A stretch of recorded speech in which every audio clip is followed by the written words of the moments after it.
ముఖ్యంగా చూసుకుంటే ఎక్కడైనా ఒక వర్గం ఒక ప్రాంతం డెవలప్ అయింది అంటే ఖచ్చితంగా అక్కడ కమ్మ వాళ్ళు ఉన్నారని ఇంతకు ముందు ఒక మాట అనేవారట. సో దీనికి సంబంధించి ఒక్కసారి మీరు చెప్పండి అమ్మ. నిజంగా నేను చెప్తున్నాను, కమ్మవారు అనేవాళ్ళు ఎక్కడుండ కష్టజీవులు. ఇప్పుడు ఇక్కడ ఉన్న మన పెద్దలు, మా తాత నాన్నమ్మల టైంలో కూడా వాళ్ళు ఎంత కష్టపడేవాళ్ళు. కమ్మలో కా అంటే కష్టము అని అర్థం అని కూడా చెప్పేవాళ్ళు. చెప్పండి అమ్మ. వాళ్ళు పెద్దవాళ్ళు కూడా ఎలా కష్టపడేవాళ్ళు అంటే, ఆ నాన్న వాళ్ళందరూ పొలం పనులు చేసి వ్యవసాయం చేసి వస్తే ఇంట్లో ఆడవాళ్ళు అంతకంటే ఎక్కువ కష్టపడేవాళ్ళు. కుటుంబాన్ని చక్కగా తీర్చిదిద్దుకునేవాళ్ళు. సంపదను కూడా సృష్టించేవాళ్ళు. వాళ్ళు ఎలాగంటే, వ్యవసాయం ఒకటే నాన్నగారు చేస్తే కూరగాయలను ఇంట్లో పండించేవాళ్ళు. పాలు పెరుగు వెన్న కొనకుండా గేదెల్లో మేపి అది చేసేవాళ్ళు. తర్వాత ఇంకా మనకి ఇంట్లోనే కూరగాయల మూలాన ఆ ఖర్చు మనకు మిగిలిపోయేది. 1,00,000 రూపాయల ఖర్చు మనం సంపాదించాము ఈ డబ్బుని అనుకున్నప్పుడు దాంట్లో 10-20 వేలే ఖర్చు పెట్టేవాళ్ళు.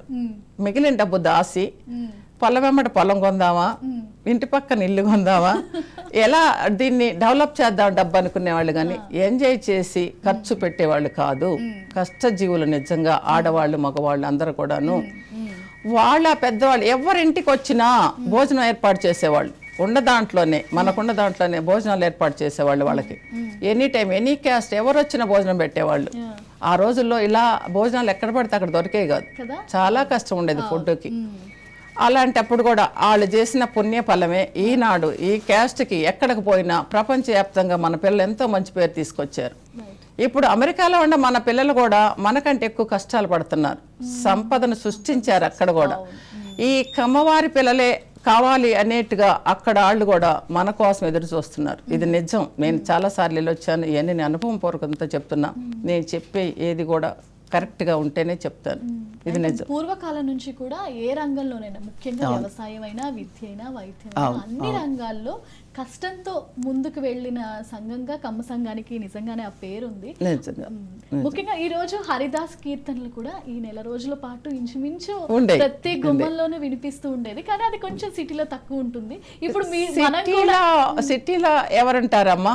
అపార్ట్మెంట్ కల్చర్ వచ్చేసింది కదా, ముగ్గులేసే వాళ్ళు లేరు, గొబ్బెమ్మలు పెట్టేవాళ్ళు లేరు. ఎక్కడో మాకు తార్నాక ఏరియాలో కొంచెం అది ఇండివిజువల్ గా ఉంది కాబట్టి ఓకే. కానీ ఇప్పుడు అసలు మొత్తం ఆ కల్చర్ ప్రోగ్రామ్స్ అన్ని కూడా అపార్ట్మెంట్స్ మూలాన మా మనసుల్లో ఉండా చేయలేకపోతున్నారు.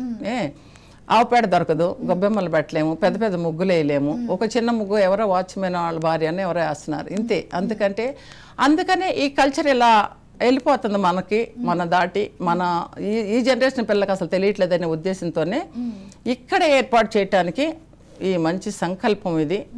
ఈ ఆనందాన్ని మీ అందరూ కూడా వచ్చి ఈ ఆనందాన్ని పంచుకోవాలని మా మనవి. మొత్తం ఎన్ని రకాల కార్యక్రమాలు, ఎన్ని కార్యక్రమాలు జరుగుతున్నాయి ఇక్కడ?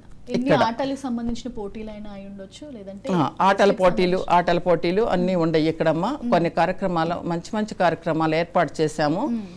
ఇంకా ఇప్పుడు ఇక్కడ ముగ్గుల పోటీలు కంపల్సరీ కదా. అదే ముగ్గులు, గొబ్బెమ్మలు, అవి సంక్రాంతి అంటేనే. తర్వాత దాండియా ఒకటి ఏర్పాటు చేశాము, చైర్ సిస్టమ్, చైర్ ఆట ఒకటి. తర్వాత ఇంకా పిల్లలు ఏం చెప్తున్నారంటే, ఎక్కడికి వచ్చిన తర్వాత భోగి మంటలు, కొంతమంది పిల్లల కన్నా ఆ ప్రోగ్రాం కొంచెం ఏర్పాటు చేయటం. కోడి పందాలు, ఎడ్ల పందాలు చిన్నగా ఒకటి. అంటే ఈసారి వచ్చేటప్పటికి అది ఆలోచిద్దాం అందరం కలిసి. చిన్నగా కొన్ని ప్రోగ్రామ్స్ ఏర్పాటు చేసి టైం ఎంత కేటాయించగలుగుతామో, ఏ టైంకి ఎవరు వస్తారో, ఎంత టైం పట్టిద్దో తెలియదు కాబట్టి దాన్ని బట్టి ప్రోగ్రామ్స్ అన్ని ఇంకా చాలా మంచి కల్చరల్ ప్రోగ్రామ్స్ ఉన్నాయి. పాటల ప్రోగ్రామ్ కూడా ఒకటి ఏర్పాటు చేశాము.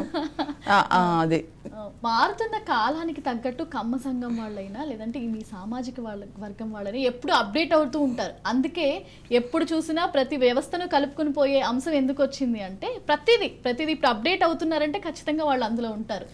ఖచ్చితంగా. అది ఎక్కడి నుంచి వచ్చింది అసలు?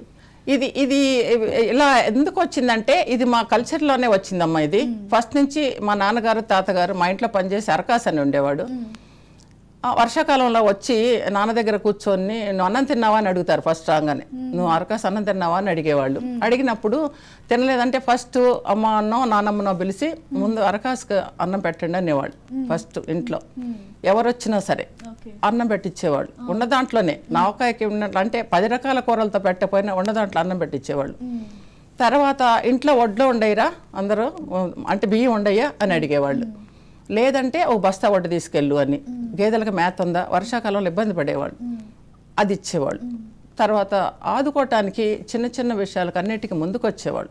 ఆ కల్చర్ అప్పటి నుంచి నానమ్మ తాతయ్యల నుంచే మాకు వచ్చింది. అది మేము కూడా మా కష్టంలో ఉండా సుఖంలో ఉండా మా ఫ్రెండ్స్ ఎవరైనా ఇబ్బందిగా ఉంది అంటే మేము హెల్ప్ చేస్తాం, మేము ముందుకెళ్తాం, ఆ కల్చర్లో ముందుకెళ్తాం.